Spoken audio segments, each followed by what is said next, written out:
반갑습니다. 생활 면역 운동. 오늘은 호흡에 관한 이야기입니다. 우리가 살아가는 이 지구는 에너지로 가득 차 있습니다. 우리 몸 역시도 에너지가 필요합니다. 살아있고 움직이는 모든 것에는 에너지가 필요합니다. 우리가 살아있고 생명활동을 하기 위해서 가장 소중한 것은 바로 이 호흡입니다. 음식은 며칠 참을 수 있고 굶주릴 수도 있습니다. 그러나 호흡은 잠시도 멈출 수 없는 것이 호흡입니다. 우리는 생명활동을 위해서 에너지가 필요합니다. 그 에너지가 바로 호흡입니다. 호흡을 하지 않는다면 우리는 잠시도 이 생명활동을 이어갈 수가 없습니다. 이 호흡을 어떻게 하느냐에 따라서 생명활동이 정해지기도 합니다. 이 호흡은 바로 몸을 쓰기 위해서, 마음을 쓰기 위해서, 그리고 이 호흡은 몸과 마음을 이어주는 통로입니다. 우리가 몸을 사용하는 데 있어서도 호흡을 어떻게 하느냐, 몸을 어떻게 사용하느냐에 따라서 호흡을 어떻게 하느냐, 이 마음을 다스리기 위해서도 호흡을 어떻게 하느냐, 마음 상태에 따라서도 호흡이 어떻게 달라지느냐. 호흡은 몸과 마음의 상태에 따라서 달라집니다. 다시 말해서 호흡에 따라서 몸과 마음의 상태가 달라지는 것입니다. 또한 이 호흡 여하에 따라서 생명의 연장, 바로 수명이 정해지는 것입니다. 그래서 이 호흡이야말로 우리 신체, 우리 생명활동의 가장 기본이 되는 것입니다. 우리가 어떤 것을 하기에 앞서서 바로 이 호흡에 집중해야 하는 이유가 여기에 있습니다. 호흡은 들숨과 날숨으로 그 길이와 깊이가 다양합니다. 우리가 오래 사는 종들, 거북이나 고래나 코끼리 같은 오래 사는 종들은 호흡이 느리고 길고 깊습니다. 반면에 수명이 짧은 종들은 호흡이 짧고 가볍습니다. 인간의 호흡은 어떻습니까? 사람마다의 호흡의 차이가 있고 시대마다의 호흡이 다르다는 것을 알 수 있습니다. 현대인들의 호흡은 점점 짧아지고 있고 가벼워지고 있습니다. 물론 생명이 연장되어서 고령화 사회로 간다고 합니다. 그것은 우리의 식품과 위생과 의료 기술의 발달로 해서 그렇습니다. 현대인들의 수명의 길이가 생명력이 좋아서 수명이 길어진다라고는 동의하기가 어렵습니다. 현대인들의 남녀노소 몸의 상태나 활동력을 보면 그다지 활력이 있거나 생명력이 넘쳐나지가 않습니다. 오히려 기운이 없습니다. 활동력이 부족합니다. 생명활동이 왕성하지 않습니다. 많은 사람들에서 무기력을 발견할 수가 있습니다. 그리고 수많은 사람들이 병원과 약물에 의지하고 있습니다.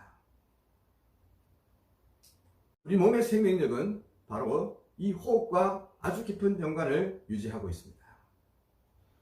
자, 호흡의 시작은 우리가 어머니 뱃속에서 태식으로 시작을 합니다. 바로 탯줄로 시작을 합니다.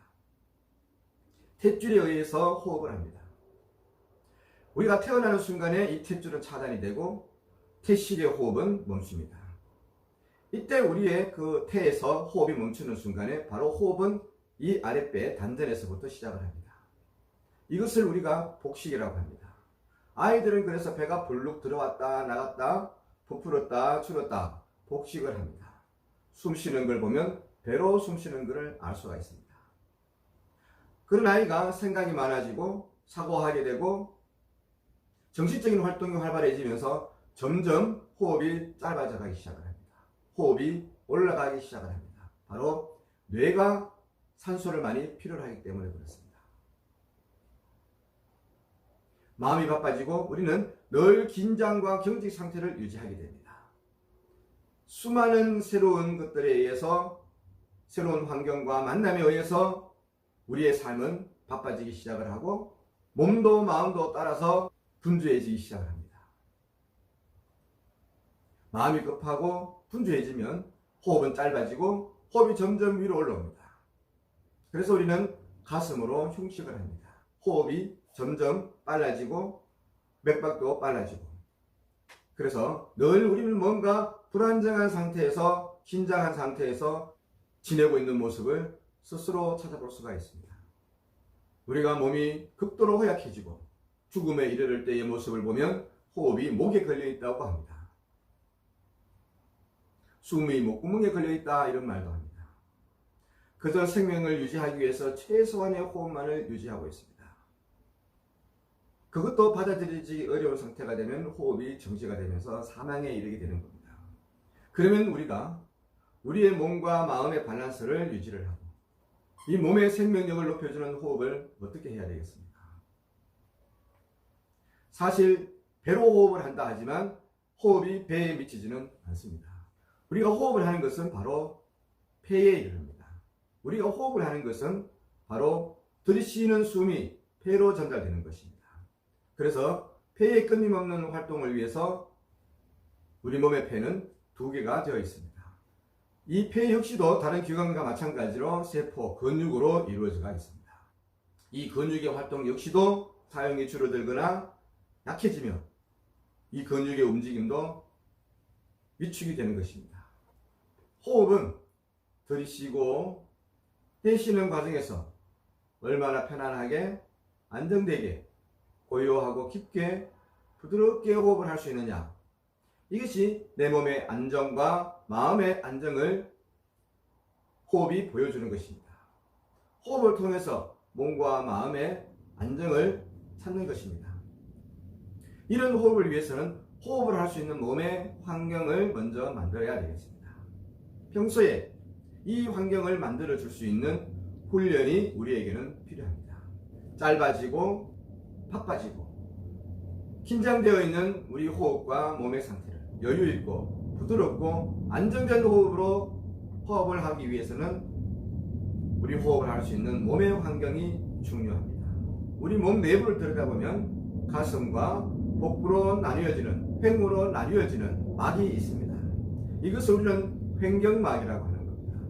우리가 호흡을 할 때 호흡을 깊이 안정되게 들이쉬기 위해서는 이 폐의 활동이 자연스러울 수 있도록 자연히 횡경막이 유연하게 연동되어져야 하는 것입니다.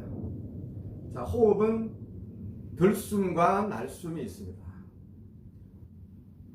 천지는 하늘과 땅, 낮과 밤, 호흡에서도 들숨과 날숨, 이것의 균형과 밸런스가 바로 우리의 환경이고 우리가 살아가는 삶의 건강인 것입니다. 이 균형과 밸런스를 어떻게 잘 만들어 가느냐, 이 균형과 밸런스를 이루기 위해서는 끊임없는 생명활동이, 여기에서 에너지가 만들어지는 것입니다. 경직과 이완이 반복되고 있습니다. 팽창과 수축이 반복되는 것입니다. 그래서 호흡에 이어서 우리 몸을 들여다볼 때 다음 영상에서 소개할 내용은 바로 우리 몸의 경직과 이완입니다. 살아있는 모든 시간에 작용하는 이 몸의, 마음의 경직과 이완을 어떻게 컨트롤하느냐, 어떻게 이해하고 우리가 이것을 컨트롤하느냐, 이것이 우리 몸 관리의, 마음 관리의 핵심인 겁니다. 이 경직과 이완을 다르게 팽창하고 수축하는 이 몸의 세포와 근육과 혈관과 이 모든 것으로 이어지는 이 균형의 밸런스의 관계를 우리가 이해를 하고 그것을 우리가 몸과 마음에 적용이 되어질 때 바로 우리가 원하는 모습으로 이루어지는 것입니다. 우리가 이것을 이해를 하지 않고 어느 한쪽으로 치우친다면 그 밸런스는 무너지고 그 무너진 밸런스는 반드시 결핍과 모순과 불편과 고통을 만들어내게 되어 있습니다. 이 균형 속에서 만들어지는 생산적인 에너지, 이것을 우리는 생명력이라고 하는 것입니다. 우리가 생명을 위한 에너지가 되는 것입니다. 그래서 오늘은 이 중요한 호흡을 어떻게 안정적으로 편안하게 할 수 있는 몸의 상태, 환경을 만드느냐, 그것을 소개해 드리겠습니다. 바로 이 횡경막, 폐와 횡경막의 활동을 자연스럽게 할 수 있게 함으로써 우리가 호흡이 자연스럽고 부드럽고 고요하고 편안하고 안정되게 운영할 수 있는 이 몸의 상태를 만드는 것입니다. 이것이 되었을 때 그 다음 신체의 마음의 활동이 가능한 것입니다. 모든 공부의 시작이 될 수 있는 것입니다. 모든 일의 출발점이 될 수 있는 겁니다. 마음과 몸이 할 수 있는 모든 것의 출발점은 바로 호흡에서 시작이 된다 할 수 있습니다.